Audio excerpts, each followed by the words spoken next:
हरे कृष्णा। ओम नमः शिवाय।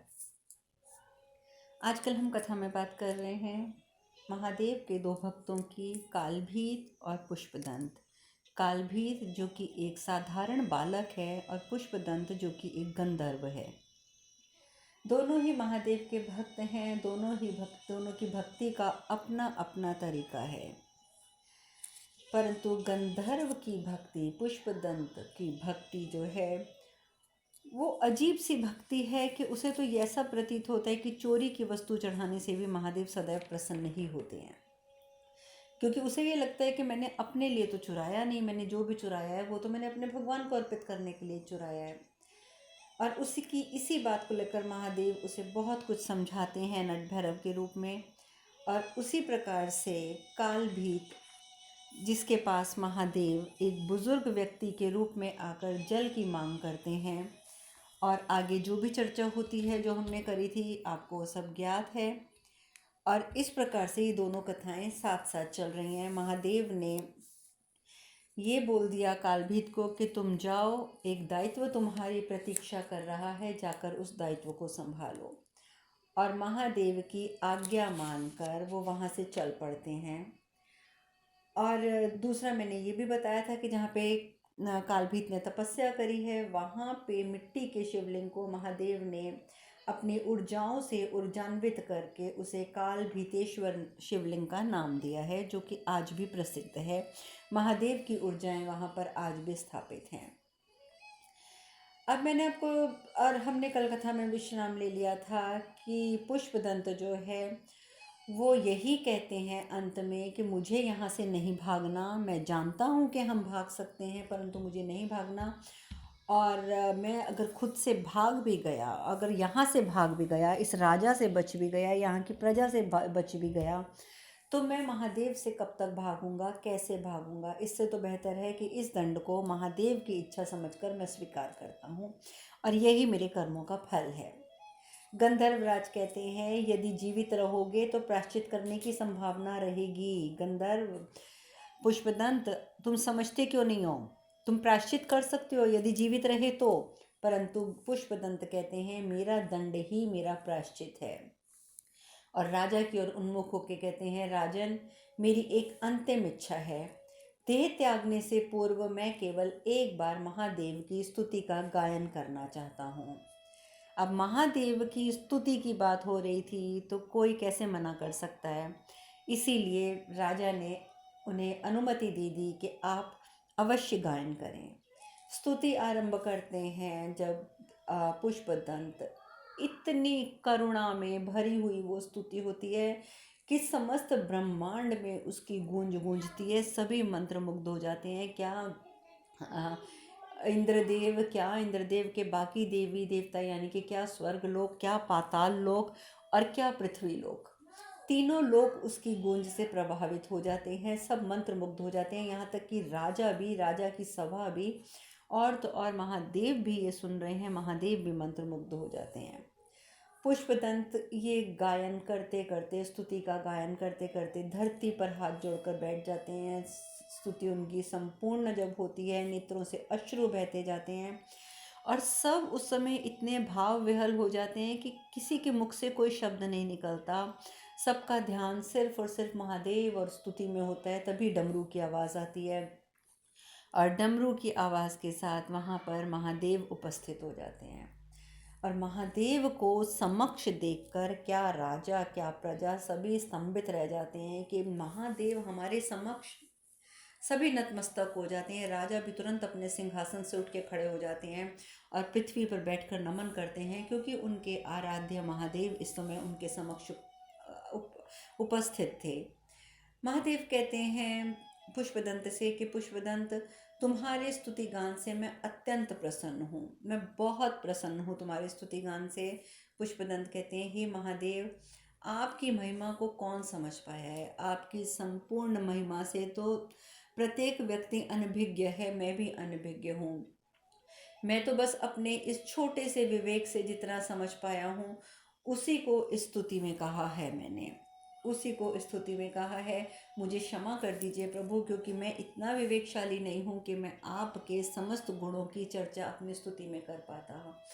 मेरी बुद्धि में जो मुझे समझ आया मैं सिर्फ उतना ही कह पाया हूँ।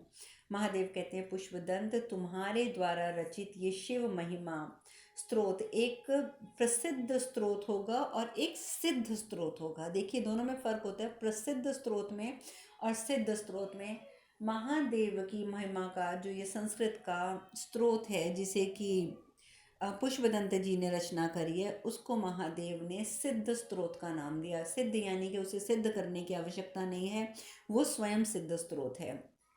और जो महादेव कहते हैं कि जो भी भक्त इस स्त्रोत का निस्वार्थ भाव से, सच्चे मन से इस स्त्रोत की को बोलेगा, पढ़ेगा, वो मुझे अति प्रिय होगा।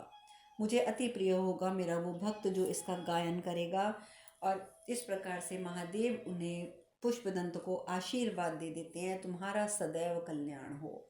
अब देखिए, जब महादेव ने आशीर्वाद दे दिया कि तुम्हारा सदैव कल्याण हो, तो महादेव कि इस आशीर्वाद के विरुद्ध जाकर राजा तो उन्हें मृत्युदंड नहीं दे सकते। अब राजन कहते हैं कि जिस भक्त के लिए महादेव ने स्वयं प्रकट होकर दर्शन दिए, उसे दंड देने का पाप मैं कैसे कर सकता हूँ? नहीं, मैं पुष्पदंड को मृत्युदंड तो क्या, मैं उन्हें कोई भी दंड देने का अधिकारी नहीं हूँ, क्योंकि महादेव स्वयं उसके लिए आए हैं।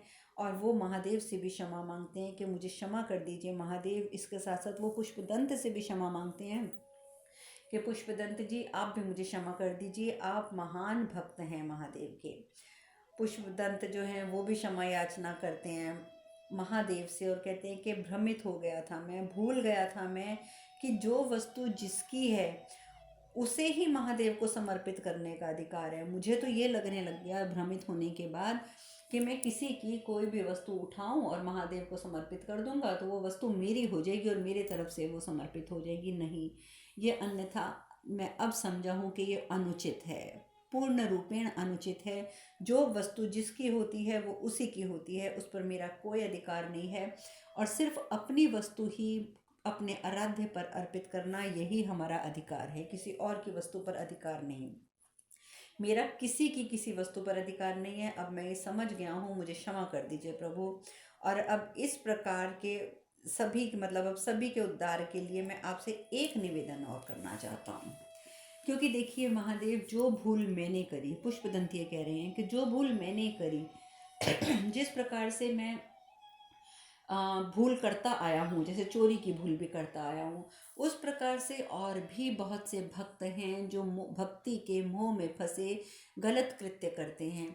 तो मैं सर्वजन कल्याण के लिए आपसे प्रार्थना करता हूँ महादेव कि भक्ति का उचित मार्ग बताइए हमें, हम सबको। देखिए, इस समय भवन में, इस राजभवन में प्रजा भी उपस्थित है, तो मैं चाहता हूँ कि आप भक्ति का उचित मार्ग बताएं ताकि मेरी भक्ति की तरह कोई दूसरा भक्त इस प्रकार की भूल ना करे।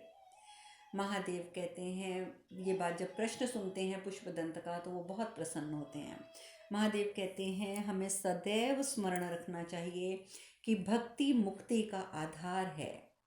भक्ति मुक्ति का आधार है और मुक्ति तो केवल समर्पण से ही संभव होगी, अधिकार से नहीं, केवल समर्पण से। और समर्पण के लिए पुष्प नहीं, ये जो बाहर लगे हुए उद्यानों में लगे हुए पुष्प हैं, उनकी आवश्यकता नहीं, स्वर्ण की आवश्यकता नहीं, आभूषणों की आवश्यकता नहीं, धन की आवश्यकता नहीं, विधि विधान की आवश्यकता नहीं, केवल अपने मन को अर्पित करना ही अनिवार्य है। महादेव ने हमारे लिए कितना आसान कर दिया भक्ति करना कि मुझे कोई धन दौलत नहीं चाहिए, कोई पुष्प नहीं चाहिए, मुझे कुछ भी नहीं चाहिए। मुझे यदि कुछ चाहिए तो सिर्फ चाहिए कि तुम अपना मन मुझे अर्पित कर दो। जब तुम्हारा मन मुझे अर्पित हो जाएगा तो मेरे लिए तो वही पूर्ण है। लेकिन यहाँ पर मैं आपको एक बात स्पष्ट करना चाहूँगी, क्योंकि हो सकता है कई भाई बहन ये प्रश्न मेरे प्रति भी अब उठा लेंगे कि एक और तो मैं कहती हूँ कि भगवान के जब हम मंदिर में जाते हैं या पूजा स्थल में जाते हैं तो हम खाली हाथ नहीं जाते हैं। और दूसरी ओर मैं कह रही हूँ कि महादेव हमें ये कह रहे हैं कि मुझे किसी चीज़ की आवश्यकता नहीं है। बातें दोनों ही सत्य हैं। देखिए, आप के पास अगर किसी का कोई इनविटेशन आता है, कोई निमंत्रण पत्र आता है, किसी के जन्म दिवस का, किसी की शादी का, और यदि उसके ऊपर लिखा होता है कि कृपया हमें भेंट ना दें, तो क्या ऐसा होता है कि आप खाली हाथ चले जाते हैं? नहीं ना। आप फिर भी उनका मान रखने के लिए और अपना मान बढ़ाने के लिए आप कुछ ना कुछ लेकर जाते हैं। चाहे आप और कुछ नहीं करेंगे तो एक सघन का लिफाफा ही ले जाएंगे, उसमें कुछ अर्थ यानी कि उसमें कुछ पैसा रख देंगे और वही आप दे देंगे, परंतु आप ऐसा अवश्य करते हैं। भगवान हमें कह रहे हैं कि कहीं पे ये नियम नहीं है कि तुम मुझे कुछ दो, भगवान ये कह रहे हैं, परंतु यदि आप अपनी श्रद्धा से कुछ लेकर जाते हैं तो बहुत अच्छा माना जाता है। आप तो ये भी जानते हैं कि भगवान कृष्ण ने गीता में भी ये कहा है कि पुष्पम पत्रम फलम तोयम, कि तुम मुझे कुछ भी प्रेम पूर्वक अर्पित कर दोगे वो मुझे स्वीकार्य है। यानी कि तुम एक चलते चलते एक छोटा सा धरती पर पेड़ से गिरा हुआ पत्र भी उठा लेते हो, यानी कि पत्ता भी उठा लेते हो और जाकर वो भगवान के अपने आराध्य के चरणों में रख देते हो, तो आपके आराध्य उसे सहर्ष स्वीकार करते हैं। तो यही बात हमें भगवान कृष्ण भी समझाते हैं, यही बात हमें महादेव भी समझा रहे हैं कि धन दौलत पुष्प स्वर्ण आभूषण विधि विधान ये सब मुझे कुछ नहीं चाहिए, मुझे अपना मन समर्पित कर दो। और यदि आप अपना मन समर्पित करते हुए भगवान के चरणों में कुछ और चीज़ भी समर्पित करते हो तो भगवान तब भी प्रसन्न ही होते हैं, क्रोधित नहीं होते हैं। लेकिन हमारे शास्त्रों का विधान है कि जब हम किसी से गुरु से मिलने जाते हैं, किसी आराध्य के स्थान पर जाते हैं, किसी भी धार्मिक स्थान पर जाते हैं और किसी भी साधु सन्यासी से मिलने जाते हैं या जिसे हम गुरुतुल्य मानते हैं उससे मिलने जाते हैं, तो कभी हमें खाली हाथ नहीं जानना चाहिए। मन तो अर्पित करना है लेकिन साथ ये भी अर्पित करना है। लेकिन फिर मैं कहूँगी कि ये कोई ऐसा भी नियम नहीं है जिसे आप मानने को बाध्य हों, ये आपकी अपनी श्रद्धा पर निर्भर करता है। खैर, हम अपनी कथा पर आते हैं वापस कि महादेव कहते हैं कि मुझे अगर कुछ अर्पित करना चाहते हो या कुछ अनिवार्य है मुझे अर्पित करना, तो वो है तुम्हारा मन। अपने मन को अर्पित कर दो। जानना चाहते हो पुष्पदंत कि वो कौन से पुष्प हैं जो मुझे अत्यंत प्रिय हैं? अब देखिए, महादेव यहाँ पर अपने प्रिय पुष्प भी हमें बता रहे हैं और ये प्रिय पुष्प हम सबको भी अपने दिल दिमाग में बिठा कर रखने होंगे कि महादेव को सबसे प्रिय पुष्प कौन से हैं। महादेव कहते हैं मेरे लिए मेरा सबसे प्रिय पुष्प है इंद्रियों का नियंत्रण। अपनी इंद्रियों पे नियंत्रण करो। दूसरा पुष्प है दया, तीसरा पुष्प है शांति, चौथा पुष्प है तप, पांचवा पुष्प है क्षमा, छठा पुष्प है ध्यान और सातवां पुष्प है सत्य। ये सब ऐसे पुष्प हैं जो मुझे अत्यंत प्रिय हैं। यदि मुझे समर्पित करना चाहते हो पुष्प तो मुझे ये पुष्प समर्पित करो। और जब कोई मेरी इन पुष्पों से आराधना करे तो मैं अवश्य प्रसन्न होता हूँ। मुझे कोई तुम्हारी धन दौलत नहीं चाहिए, कोई मुझे तुम्हारी भौतिक वस्तु नहीं चाहिए। यदि तुम अपना मन मुझे दे देते हो और इस प्रकार के पुष्प मुझे समर्पित कर देते हो तो मैं बहुत प्रसन्न होता हूँ और मैं अवश्य प्रसन्न होता हूँ। भक्ति में आडंबर नहीं, सरलता की आवश्यकता होती है। ये नहीं कि तुम सोने की थाली ले लो, उसमें सोने की जोत ले लो और फिर उसको जला कर और फिर तुम अलग अलग तरीके से अपना लोगों को दिखावा कर करके यदि तुम पूजा आराधना करते हो तो मैं इसे आडंबर मानता हूँ। तुम अगर मन ही मन में मेरा स्मरण मात्र कर लेते हो सरलता पूर्वक, तो ये मैं सबसे उचित भक्ति का मार्ग मानता हूँ। महादेव कहते हैं भक्त के लिए ये समझना अत्यंत कठिन हो जाता है। प्रायः भक्त कब मोह में परिवर्तित हो जाती है उनकी भक्ति, और ऐसे में पद भ्रमित होना अनिवार्य है, अति अनिवार्य है। ना चाहते हुए भी जो भक्त है वो भ्रमित हो ही जाता है। इस प्रकार की बातें सुनकर जो महादेव की इन बातों की गूंज बाहर तक जा रही होती है और बाहर तक गूंज जाने की वजह से वो जो चोर थे जो कि धन चुरा कर ले गए थे मंदिर से, वो धन पूरा का पूरा लेकर वापस मंदिर महाराज के महल में आ जाते हैं और राजा और महादेव के समक्ष रखकर क्षमा मांगते हैं और कहते हैं कि हम किसी भी प्रकार का प्रायश्चित करने को तत्पर हैं, आप हमें आदेश दीजिए। हम अपनी भूल सुधारना चाहते हैं, हमने चोरी की, हमने गलत कृत्य किया, हम इसके लिए प्रायश्चित करना चाहते हैं। महादेव कहते हैं जाओ, जाकर उस मंदिर की सेवा करो। वहाँ आने वाले प्रत्येक व्यक्ति, जो भी भक्त आएगा वहाँ पर, उस प्रत्येक भक्त का ध्यान तुमने उस मंदिर की दिव्यता की ओर केंद्रित करवाना है, भव्यता की ओर नहीं। तुमने वहाँ मंदिर की दिव्यता लोगों को समझानी है, ना कि ये दिखाना है देखो इसमें कितने स्वर्ण आभूषण पड़े हैं, कितनी स्वर्ण मुद्राएं पड़ी हैं, और ये देखो शिवलिंग तक सोने का है। नहीं, तुमने आने वाले भक्तों को मंदिर की दिव्यता के दर्शन करवाने हैं, और यही तुम्हारा सबसे बड़ा प्रायश्चित होगा, बड़ा प्रायश्चित होगा, बड़ा प्रायश्चित। ये सब बातें जब सब सुनते हैं, चोर भी इस बात को स्वीकार करते हैं, तभी राजा का जो मंत्री होता है वो कहता है, महाराज मुझे एक चीज़ नहीं समझ आ रही कि मंदिर में इतना धन, इतना आभूषण रखने की आवश्यकता क्या है। मुझे तो लगता है मंदिर में धन आभूषण की ना तो आवश्यकता है, ना ही उपयोगिता है। ठीक है, हमारे राज्य में धन दौलत की कमी नहीं है, इसलिए हम मंदिरों में बहुत चढ़ावा चढ़ा रहे हैं, परंतु इसका उपयोग क्या है। मेरा मन कहता है महाराज कि क्यों ना हम इसका उपयोग जन कल्याण के लिए करें। जितने ये आभूषण और स्वर्ण मुद्राएं यहाँ एकत्र हो चुकी हैं मंदिर में, यदि हम इन सब चीज़ों का इस्तेमाल जन कल्याण के लिए करें तो क्या ये उचित नहीं होगा। तभी महाराज कहते हैं कि परंतु हमारे राज्य में ऐसा है कौन जो ये उत्तरदायित्व ले सके और इस उत्तरदायित्व को पूर्ण भी कर सके। तभी पीछे से आवाज़ आती है, मैं। और आप जानते हैं ये आवाज़ किसकी है? ये आवाज़ है कालभीत की। क्योंकि महादेव ने उसे कहा था कि तुम जाओ अपने राज्य में, और अपने राज्य में जाओ, एक जो आ, एक उत्तरदायित्व जो है वो तुम्हारी प्रतीक्षा कर रहा है। तुम उस प्रतीक्षा की तरफ अग्रसर हो जाओ और तुम जाकर उसे स्वीकार कर लो।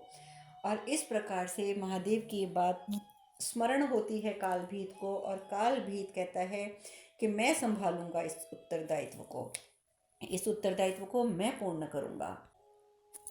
कालभीत को देखकर कालभीत के माता पिता अत्यंत प्रसन्न हो जाते हैं, और वो बहुत हैरान भी होते हैं। राजपुरोहित कहते हैं, पुत्र तुम्हारी तपस्या पूर्ण हो गई, इतनी शीघ्र तुम्हारी तपस्या पूर्ण हो गई। कालभीत कहते हैं, अवश्य पिताजी, क्यों ना पूर्ण होती।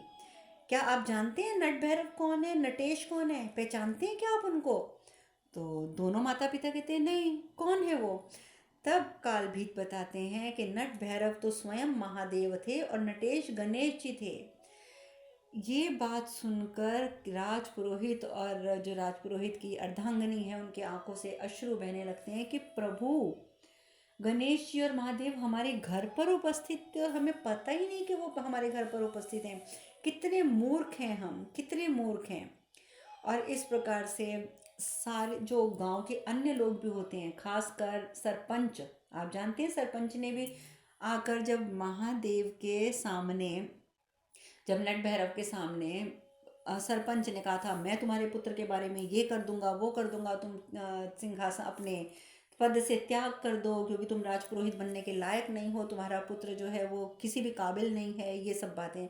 सरपंच भी क्षमा मांगता है, सब लोग क्षमा मांगते हैं, और पुष्पदंत को भी सब समझ आ जाता है कि क्या है क्या नहीं है सही, किस प्रकार से मुझे पूजा करनी है, किस प्रकार से मुझे अर्चना करनी है। क्यों? क्योंकि अब पुष्पदंत समझ गया था कि चोरी की वस्तु महादेव स्वीकार, उस दिन अगर महादेव ने स्वीकार कर ली थी तो सिर्फ अपने भक्त का मान रखने के लिए, अन्यथा वो कभी स्वीकार ना करते। और इस प्रकार थे इस इतने बड़े उत्तरदायित्व को संभाला कालभीत ने, और अब राज्य में सभी बहुत प्रसन्न हैं क्योंकि सबको महादेव के दर्शन हुए हैं, और इस प्रकार से सबको संतुष्ट करके महादेव कैलाश की ओर प्रस्थान कर जाते हैं। पहले ही पता चल जाता है गणेश जी को, कार्तिकेय जी को कि पिताजी आ रहे हैं। पूरा कैलाश सजा देते हैं। आप जानते हैं कि नंदी को तो हमेशा से ही इस बात का शौक है कि महादेव और माता पार्वती जब कुछ समय के पश्चात कैलाश आते हैं तो वो कैलाश को सुसज्जित करके प्रसन्न होते हैं, और महादेव कैलाश पहुंचते हैं।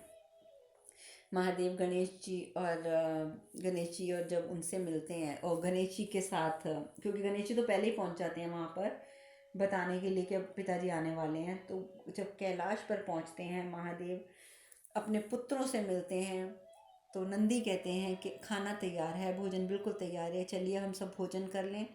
तो गणेश जी कहते हैं, नहीं, मैं भोजन नहीं करूँगा आज, क्योंकि अब मेरा मन कह रहा है कि मैं भोजन उसी दिन ग्रहण करूँगा जिस दिन मेरी माता स्वयं आकर मुझे भोजन खिलाएंगी, जब स्वयं बनाएंगी और स्वयं खिलाएंगी। तो महादेव कहते हैं तुम चिंता मत करो गणेश, तुम्हारी माता शीघ्र ही साधना से बाहर आने वाली है और मैं स्वयं जा रहा हूँ उसे साधना से बाहर निकालने के लिए। और अपने पुत्रों की बात सुनने के बाद महादेव जाते हैं कंदरा में और माता पार्वती के सम्मुख एक शिला पर बैठ के साधना आरंभ करते हैं। दोनों की ऊर्जाएं टकराती हैं, अर्धनारीश्वर रूप में प्रस्तुत होती हैं और तभी दोनों की ऊर्जाएं एक दूसरे के अंदर जब पहुंचती हैं तो उनका आपस में फिर से एक दूसरे के अंदर जब समाहित हो जाती हैं तो एक दूसरे के प्रति वो जागृत हो जाते हैं। महादेव मन ही मन कहते हैं पार्वती साधना से बाहर आ जाओ, तुम्हारा बाहर आने का समय आ चुका है। माता पार्वती भी कहती हैं हम आपके आदेश की ही प्रतीक्षा कर रहे थे स्वामी, और दोनों के नेत्र खुल जाते हैं। महादेव उसी समय उठते हैं, माता पार्वती भी उठती हैं और हृदय से लग जाती हैं महादेव के।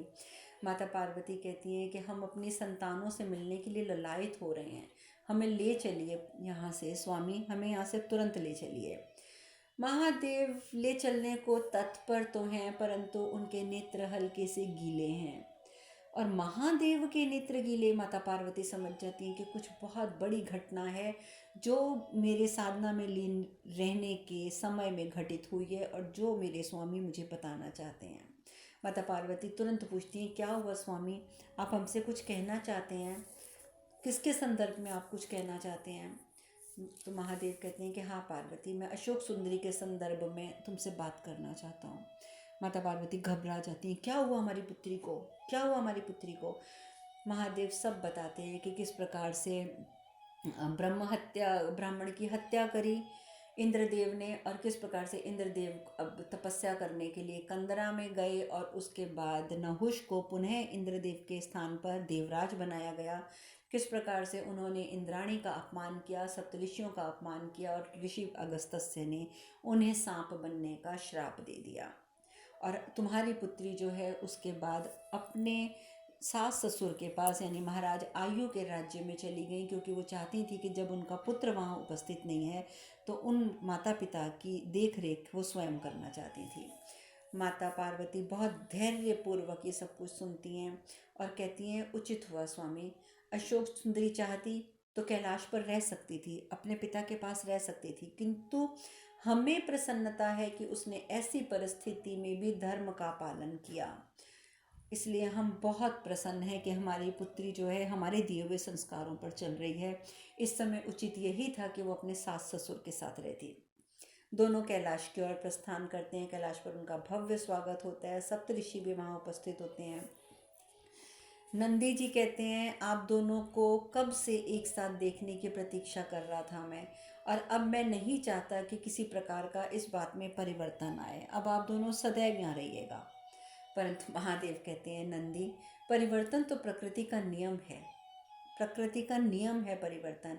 आसक्ति इतनी भी अच्छी नहीं होती है कि जब अनासक्ति आए तो वो अभिशाप लगने लग जाए, नहीं, इतनी आसक्ति किसी के साथ कभी मत करो।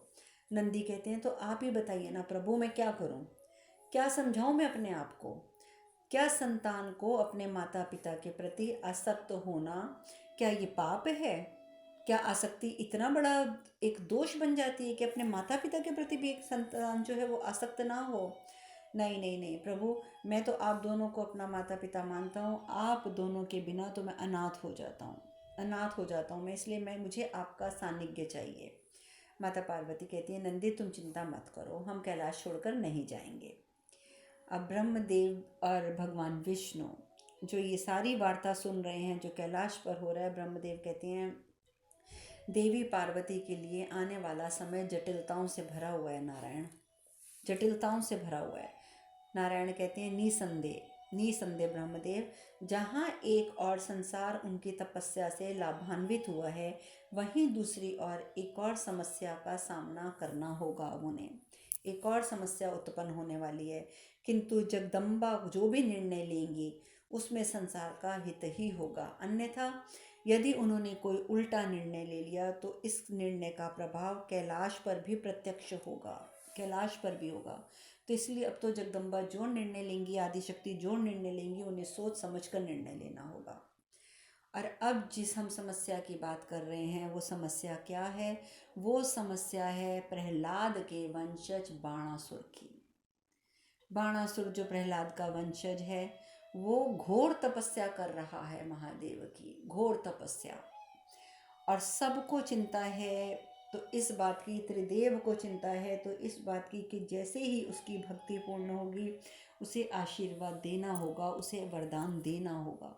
और वरदान में जो वो मांगेगा उससे आने वाले समय में चिरकाल तक समस्याएं उत्पन्न होंगी समाज में। और सदैव यही होता आया है कि ये जो असुर थे ये आराधना करते हैं, तपस्या करते हैं, वरदान प्राप्त भी करते हैं, वादे भी करते हैं कि वो वरदान का दुरुपयोग नहीं करेंगे, परंतु कभी उन वचनों को पूर्ण नहीं कर पाते और सदैव प्राप्त किए हुए वरदान का दुरुपयोग ही करते हैं, क्योंकि उनकी प्रकृति ही असुर की होती है। इस वजह से सभी चिंतित हैं। बाणासुर की तपस्या अब एकदम सफलता के बोर्ड पे वो खड़े हुए हैं, सफल होने वाली है उसकी तपस्या, परंतु वो मरणासन अवस्था में और महादेव महादेव महादेव का जो आलाप कर रहा है उससे साफ जाहिर हो रहा है कि यदि महादेव तुरंत वहाँ ना पहुँचे तो वो मृत्यु को प्राप्त हो जाएगा। ब्रह्मदेव कहते हैं परंतु इसको इसी स्थिति में कंदरा में रहने देना ही जन कल्याण हेतु उचित है। इसे तपस्या में ही रहने दीजिए, चाहे ये मरणासन अवस्था में है तो भी इसे तपस्या ही करते रहने दीजिए। देवी सरस्वती बड़ी हैरान होती हैं। देवी सरस्वती कहती हैं स्वामी क्या ये उचित है? सब कुछ जानते हुए कि वो मरणासन है, वो मर सकता है किसी भी समय, और आप कह रहे हैं कि उसे तपस्या में ही लीन रहने दीजिए। नारद मुनि कहते हैं परंतु तीनों त्रिदेवों की गंभीरता देखकर तो ऐसा लग रहा है कि जैसे एक बहुत बड़ा संकट उत्पन्न होने वाला है। मुझे तो यही संकेत स्वर दिखाई दे रहा है आप लोगों की गंभीरता में। उधर महादेव भी यही कहते हैं। माता पार्वती बोलती हैं कि स्वामी कोई आपको पुकार रहा है। तो महादेव कहते हैं कि भक्त की सच्ची पुकार हेतु मैं दर्शन देने के लिए बाध्य हूँ। माता पार्वती कहती हैं किंतु ये है कौन? महादेव कहते हैं बाणासुर है ये, भक्त प्रहलाद का वंशज बाणासुर। भगवान विष्णु कहते हैं ये कई सहस्त्र वर्षों से तप कर रहा है देवी, और तपस्या पूर्ण होने को है इसकी, और महादेव अब प्रसन्न होंगे, इसे दर्शन देंगे और वरदान भी देंगे। ब्रह्मदेव कहते हैं परंतु उनके वरदान देने से दूरगामी परिणाम भी सामने आएंगे, और सबसे अधिक इस चीज़ से यदि कोई प्रभावित होगा तो वो होंगे नारायण और महादेव के संबंध। नारायण और महादेव के संबंध प्रभावित होंगे।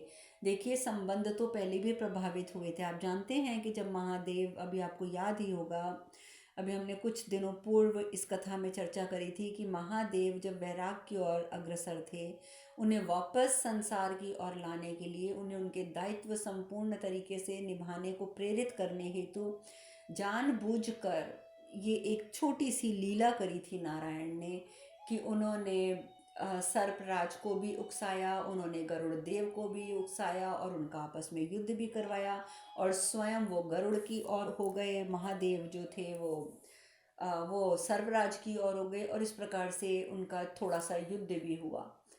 परंतु ये सब तो एक लीला थी। सब जानते थे कि ये एक लीला है जिसका उद्देश्य केवल एक दूसरे की सहायता करना था, किंतु इस बार जो होगा वो कुछ अलग ही होगा। और इस बार तो दोनों को एक दूसरे के विरुद्ध स्थितियां खड़ा कर देंगी और इनके संबंधों में भी कड़वाहट आ जाएगी, और वो लीला नहीं होगी, वो सत्य होगा। ये सब सुनकर नारद मुनि भी चिंतित हो जाते हैं। अब नारद मुनि के मन में विचार आता है कि क्यों ना मैं स्वयं कैलाश जाकर महादेव से बात करूं, क्यों ना मैं स्वयं जाऊं और जाकर महादेव को से बात करूं कि कृपया करके आप मत जाइए उसे दर्शन देने के लिए, आप उसे तपस्या में लीन रहने दीजिए, क्योंकि आगे जो घटनाएं घटेंगी ये जनमानस के लिए, संपूर्ण ब्रह्मांड के लिए भयानक होंगी, खतरनाक होंगी। और ये सब कुछ सोचते हुए नारायण नारायण करते हुए नारद मुनि कैलाश पहुंच जाते हैं। कैलाश पहुंचते ही प्रभु क्या आप बाणासुर को मनवांछित फल देने के लिए जाएंगे? क्या आप उसे वरदान देने के लिए जाएंगे? महादेव कहते हैं क्या आपको नारायण ने भेजा है यहाँ पर? महादेव को लगता है कि शायद नारायण के कहने पर नारद मुनि यहाँ आए हैं। पूछते हैं, कहते हैं कि आपको नारायण ने भेजा है? नारद कहते हैं नहीं नहीं प्रभु नहीं, नारायण ने नहीं भेजा है, मैं तो स्वयं अपनी इच्छा से आया हूँ, क्योंकि मैंने सभी को चिंतित देखा है। मैंने सबके मुख पर चिंता की रेखाएं देखी हैं, क्योंकि वो सब चिंतित हैं कि बाणासुर की तपस्या की सफलता के परिणाम जो निकलेंगे, उस चीज को लेकर सब चिंतित हैं। तो प्रभु, इसीलिए मैंने आपसे पूछा, क्या उसे दर्शन देना आवश्यक है, क्या अनिवार्य है? अब आगे महादेव क्या जवाब देते हैं, ये चर्चा अब हम कल करेंगे। आज कथा में यहीं विश्राम लेते हैं। हरे कृष्ण कृष्ण कृष्ण हरे हरे, हरे राम राम राम हरे हरे। आप सब खुश रहें, स्वस्थ रहें, सुखी रहें। हरे कृष्णा। ओम नमः शिवाय, ओम नमः शिवाय, ओम नमः शिवाय, ओम नमः शिवाय, ओम नमः